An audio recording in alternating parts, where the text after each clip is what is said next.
2, 3, 4. Prepárate un mate, un té, un café. Ya llega Charla con Sentido, un espacio para escuchar a los protagonistas del mercado. I don't drink coffee, I take tea, my dear. I like my toast done on one side.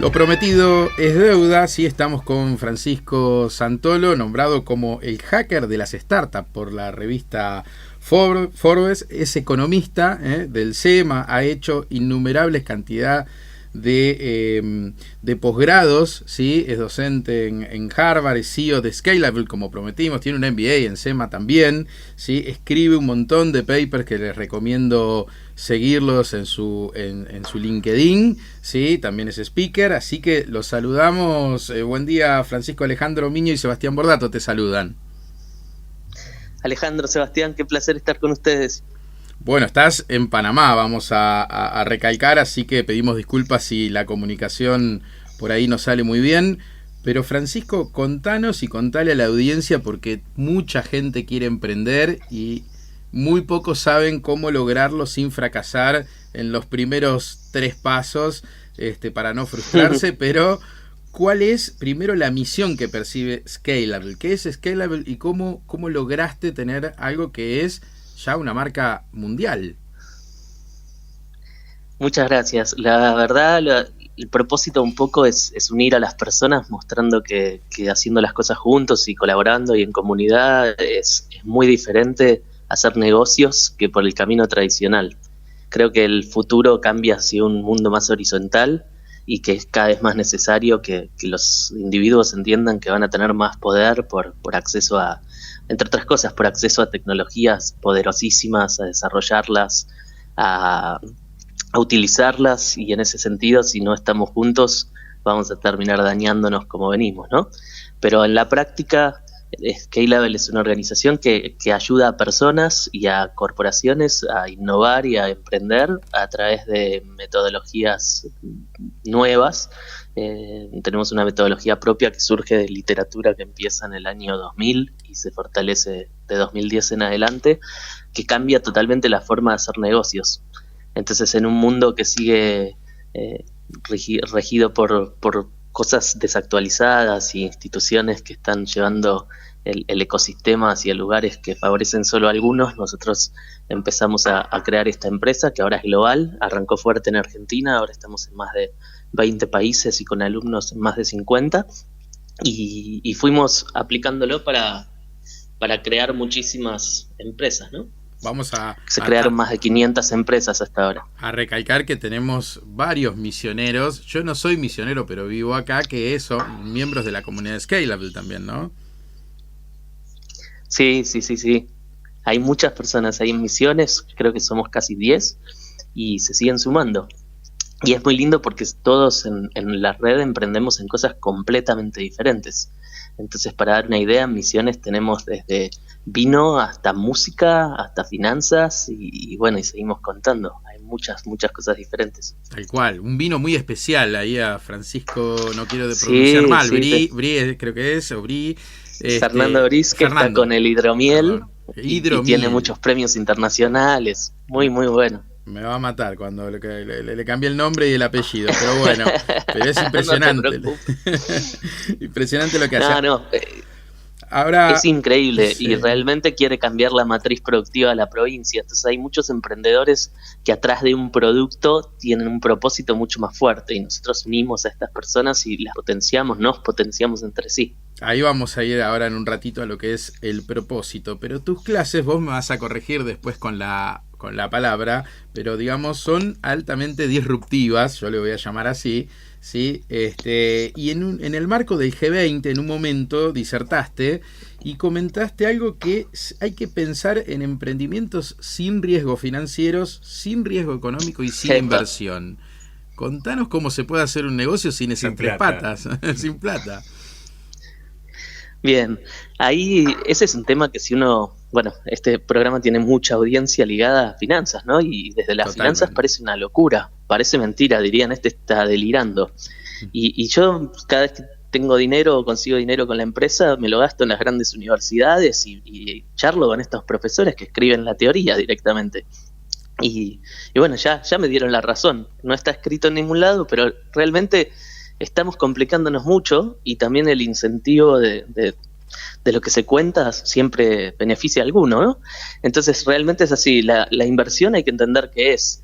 Y cuando te das cuenta que la inversión es simplemente invertir en maquinaria o activos que te van a traer un retorno esperado futuro, y cuando la mirás en los flujos, en el balance, en el flujo de caja, lo encontrás en el flujo de caja cuando describe las operaciones que vienen de inversión justamente definida así, te das cuenta que nosotros llamamos inversión, nos confundimos porque lo llamamos general, la inversión en tiempo, la inversión en cualquier cosa que hagamos que nos lleve un esfuerzo o un costo para después tener un beneficio. Al mezclarnos con eso, de golpe nos convencemos de que necesitamos inversión para hacer un negocio cuando no es verdad. Hoy en día abundan los negocios que no necesitan ningún activo para funcionar propio. Y esa definición de propio es muy importante. Tenemos, no sé, se dice mucho Airbnb que no tiene las propias propiedades, a Uber que no tiene los autos propios.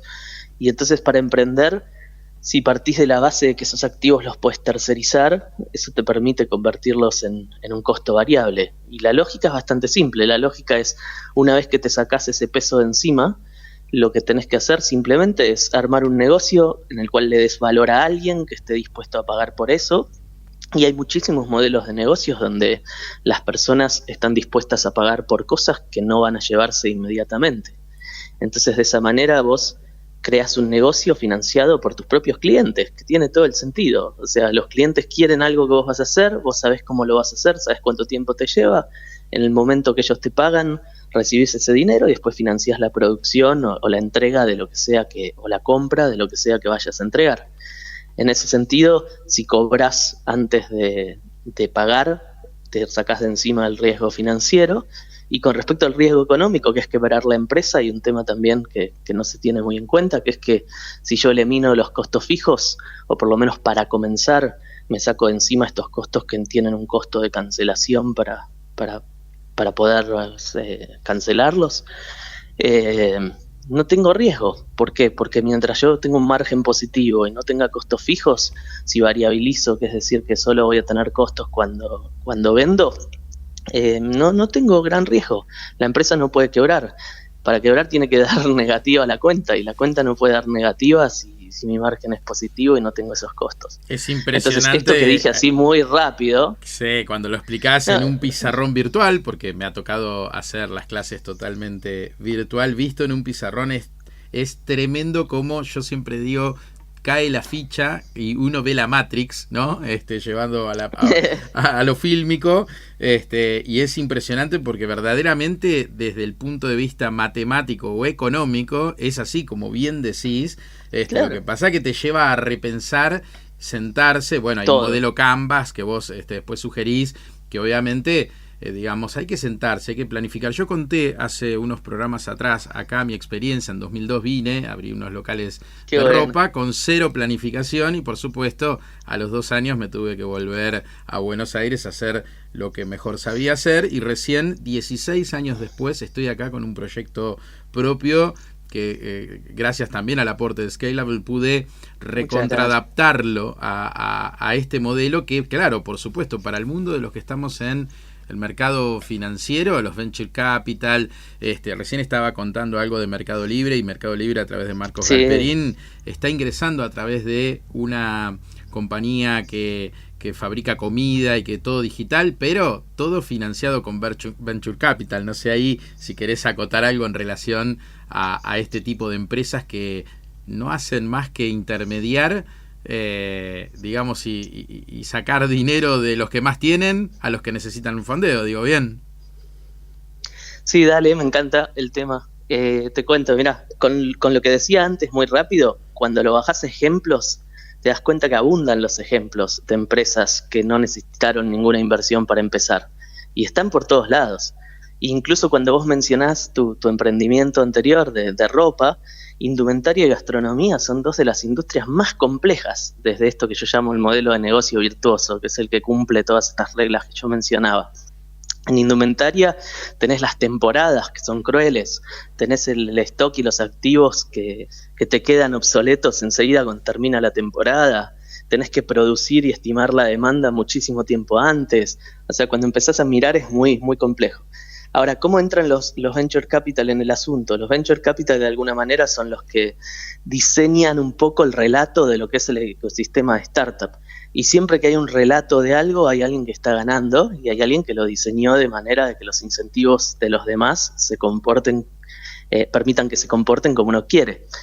Y acá lo que vos mencionaste es clave. Los venture capital, que a veces uno cree que son los inversores principales, los expertos, son simplemente los intermediarios. Su rol es tener un mini marketplace en el cual buscan a inversores de altísimo poder adquisitivo que ponen una minoría de sus fondos con esta idea de los huevos en distinta canasta, teniendo que poner un poco en riesgo, y después buscan startups que puedan rendir de, no sé, 10x o que puedan rendir de una manera muy, muy fuerte, y el modelo en sí es un modelo de riesgo, es un modelo de casino, en el sentido de que apuntan a conseguir muchos startups, de los cuales la mayoría fracasen, y uno de cada tanto la rompa y tenga unos retornos maravillosos, sea un nuevo mercado libre.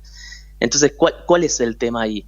El tema está en los incentivos de estos actores, y los incentivos de estos actores desde la finanza se entiende claramente. Al ser intermediarios, ellos tienen distintos fees, tienen fees de administración, por ejemplo, tienen fees por el hecho de captar el dinero y entregarlo. Esos fees generan un retorno sin riesgo. Es en el momento que vos armaste una ronda, te quedaste una parte de ese dinero. Hay algunos que son los más grandes, como SoftBank, que a veces cobran 10% de ese dinero, y eso después los directores lo pueden retirar como sueldos, por lo cual es dinero gratis antes de empezar. Bueno, Francisco, está bien hecho el canvas de los venture capital, ¿no? Está fantástico. No, es un modelo virtuoso, sigue todas mis reglas. Lo que pasa que a veces la información asimétrica que tiene, que hace que solo ellos conozcan cómo funciona, porque hay muy pocas personas en el mundo hablando de esto. Empezó un poquito Scott Galloway, pero no lo cuenta como yo lo cuento en tanto detalle. Hace que los emprendedores se metan en un lugar que no saben dónde se están metiendo, hace que los inversores pongan el dinero en un lugar que no saben qué incentivos tiene, y hay está totalmente desalineado el incentivo con respecto a actores principales. Después está muy alineado con respecto a actores que le generan incentivo correcto. Entonces las empresas de software terminan haciendo un montón de software carísimo, usando la teoría para hacer teóricos MVPs, que son productos mínimos viables, terminan siendo productos mal hechos que no sirven para nada, duros, carísimos. Las universidades están felices también promoviendo con cursos y con cosas el emprendedorismo, mandan a sus graduados a trabajar en VC y eso los pone en los rankings y hace que tengan más alumnos. El gobierno cree que esa es la única manera, entonces promueve todo esto y se generan unas cosas bastante complejas. Ahí, Francisco, te quiero preguntar algo. ¿Cómo es que alguien que estudió y sigue estudiando, porque vos no parás, en las principales universidades, si uno entra al LinkedIn verdaderamente, creo que tenés más de 16 diplomaturas y demás, en Massachusetts, en Harvard, es impresionante, pero cómo después sos muy crítico desde este lado de lo que aportan las universidades. ¿No tuviste nunca ninguna represalia? ¿Cómo se maneja en el primer mundo estas cuestiones? Cuando yo me puse hace como 5 o 6 años muy duro con este tema del ecosistema y los venture capital, porque yo considero que primero daña a los emprendedores, destruye valor en el mundo y no está generando todo lo que se puede hacer emprendiendo, y te llena de máximas como que emprender es riesgoso, o máximas que al final no son verdad. Depende del riesgo que vos le quieras poner al emprendimiento. Obviamente, si vos lo que querés es hacer que crezca tu valuación, y la valuación la atás a un indicador que se maneja con dinero, y le tirás bomba a ese indicador, y sí, es riesgoso, pues estás haciendo un mal negocio. Y ese es el desincentivo, o sea, los venture capital están incentivados a hacer que la evaluación crezca, a conseguir mucho dinero, a hacer muchas rondas, pero si el negocio va bien o mal no importa, y si pierde más plata, hay más plata para recoger. En ese sentido, yo trato en esto siempre fui muy crítico y muy abierto. Trato de escuchar a todos, aprender de todos, formarme, saco cosas buenas de todos lados y trato de siempre estar atento para ver qué verdades son verdades desde el punto de vista de quién y qué incentivos hay detrás. Entonces, creo que es muy importante. En las universidades estas lo que yo aprendo es muy, muy bueno. Primero, intelectualmente te desarrollas. Segundo, siempre te da acceso a material, a libros, a cosas que puedes profundizar después. Pero sobre todo lo más importante es el contacto con personas diversas de todo el mundo, de distintas industrias que piensan diferente, con las que después construyo cosas. Creo que Scalable pudo ser global y mundial justamente por el apoyo de cada una de las personas que fui conociendo en mi vida y por relacionarme genuinamente y dar y construir en conjunto, desde una transparencia y no desde una manipulación. Y ahí, sí, yo doy fe porque la verdad que después se arman grupos, que algunos son privados y después otros exceden a lo que es Scalable puntualmente. Claro. Y la verdad es que he terminado hablando con gente en Europa, en Estados Unidos. Es impresionante la dinámica que se genera porque vos generás que hay que tener mucha charla de café, digamos, antes de emprender en una parte de cuando hace el Canvas que tiene que ver con la entrevista, ¿no? Con entrevistarse con determinados usuarios o posibles clientes o digamos, ¿no? Y esa comunidad verdaderamente lo enriquece a uno. Ayer, hablando en privado, vamos a comentar. Primero, una cuestión te voy a preguntar. En Scalable, ¿puedes digamos, estudiar cualquiera que no se haya graduado quizás en una carrera de grado, o incluso que no haya terminado el secundario? ¿Cómo es esa parte para inscribirse? Eso es lo más lindo. Lo que trato de hacer siempre es tomo los conceptos más complejos y los llevo a la mínima expresión y trato de entender qué es poderoso de los conceptos. Yo hablo mucho de poder ligado a poder hacer, porque para mí emprender es hacer posible. Y hay muchísimas herramientas de poder que no se enseñan. Yo el otro día pensaba en la primaria, en la secundaria. Nos llenaron de conceptos, nos llenaron de teoría, no nos enseñaron a vivir nada, no nos enseñaron a relacionarnos nada, ni a sacar provecho de las situaciones, ni a tomar los dolores y las cosas difíciles como oportunidad, ni a capitalizarlas. Entonces hay mucho desde lo emocional, relacional e intelectual que se puede aprender como herramienta de poder. Y esto lo que permite es que logres tus sueños, que logres tu propósito y que dejemos de mentirnos y de perder tiempo, ¿no? Y entonces, con respecto a tu pregunta, lo más interesante que descubrí cuando empecé con una especie de proceso de incubación, al principio yo lo que hacía era me asociaba con personas y creaba empresas y manejaba lo estratégico. Entonces llegamos a crear 56 startups primero antes de lanzar este curso. Y ahí me di cuenta que cuando seleccionaba personas con el criterio corporativo, había estado muchos años en corporación antes con equipos grandes, fallaban. Realmente los perfiles corporativos, con talento, con valores, con propósito, con trabajo, no sé, todo lo que yo buscaba en la empresa cuando seleccionaba no caminaba. Y al contrario me empecé a dar cuenta que lo que se necesitaba era valores y determinación nada más. Y no importaba ni qué había estudiado las personas, si habían estudiado, no habían estudiado, si tenían deseo de hacer que algo pase y tenían la determinación de que pase, mezclando los perfiles más diversos aparecían los mejores equipos. Entonces con esto, tratando de enseñar esto mismo y también desde una cultura de networking donde la red del otro diversa te abre puertas increíbles y los negocios son siempre venderle a actores diversos, uno no le vende a personas iguales a uno, ni sé si existen las personas iguales a uno, digamos. Entonces el hecho de que en la red pueda haber un chico que está terminando la secundaria, pueda haber una ama de casa, pueda tener haber un profesor de yoga o entrar un deportista profesional y se mezclen con, en serio, un CEO de corporación, un director financiero, un cónsul de uno de los países. Tenemos personas que son profesores de máximo nivel de emprendimientos, tenemos consultores de máximo nivel, personas no sé, hay una mezcla infinita en la red. Y lo que más se aprende es salís de la zona de confort de donde estabas, entras a un lugar donde todos saben cosas que vos no sabés, te juega a tener que ser humilde, tener que desaprender, aprender de vuelta, relacionarte con personas que subestimás al principio y después te das cuenta que te pasan en avión con sus proyectos. Es una manera de darse cuenta que la pluralidad, la diversidad tiene un valor enorme en la innovación y en los negocios, y lo vivís en la práctica.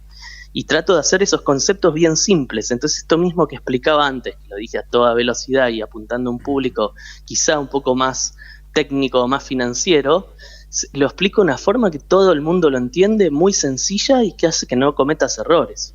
Sí, tal cual, estamos igual transmitiendo desde Oberá, un lugar donde queremos fomentar también el ámbito educativo. Hace poco estuvo el decano de la Universidad de la UNAM, la Facultad de Ciencias Económicas. Claro, estuvo también de la UNTREF, Nora Ramos, que si bien está en la delegación de lo que sería calificadoras de riesgo, bueno, está en el ámbito académico, y es importante que los jóvenes estudien, y esto me parece brillante, o sea, que digamos, se puede anotar, inscribir cualquiera, y ayer en privado me dijiste que estabas dispuesto a sortear una beca, así que la perfeccionaremos en los cuando próximos... me contaron ese sí. Me contaron ese propósito de fomentar la educación y me conmovió mucho, así que cuentan conmigo, por supuesto. Bien ahí, nos sumamos todos por la causa. Misiones es, entre muchas provincias que pasa lo mismo, digamos, tiene una sola universidad grande, conocida o estatal, digamos, que no puede abrir muchas sedes por distintos motivos en distintas regiones, entonces los chicos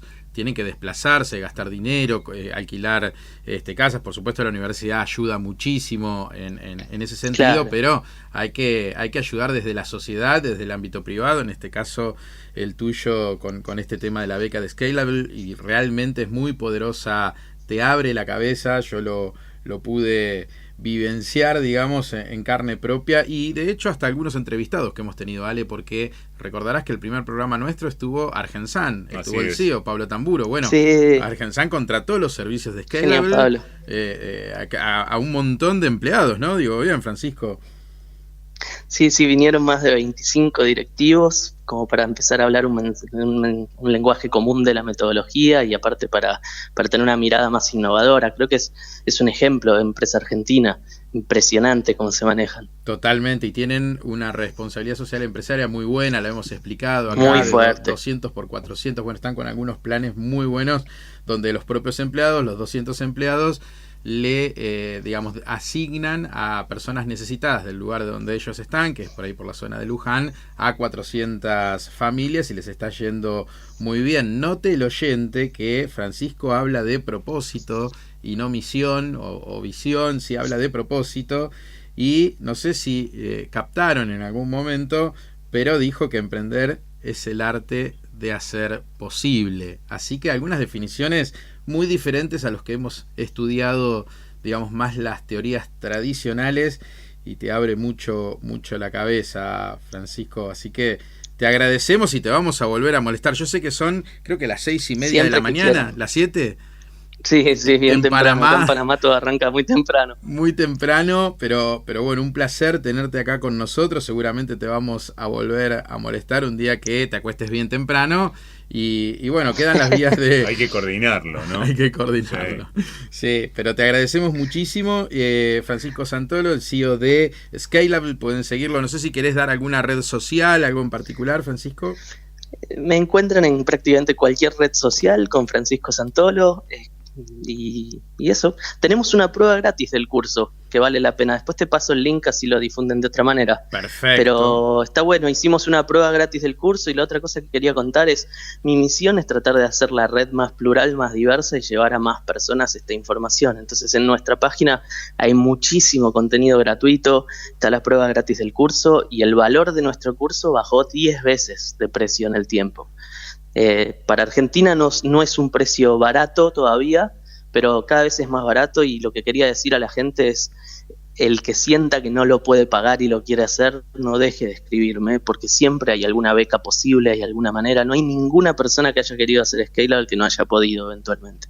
Bien, y lleva mucho esfuerzo, hay que seguirlo, porque esto es como si estuvieras cursando en vivo, y está armada la plataforma de una manera que también, yo te digo, del otro lado hay que ser muy responsable, porque no es un curso y nada más, es verdaderamente, tiene un nivel muy bajado a tierra, con lo cual lo puede hacer cualquiera, pero como todo en la vida requiere un esfuerzo, y es verdad que Francisco siempre está tratando de inculcar esto de que la gente lo pueda hacer, y ya tenemos una beca acá en sentido económico para en las próximas ediciones ver cómo lo perfeccionamos. Así es.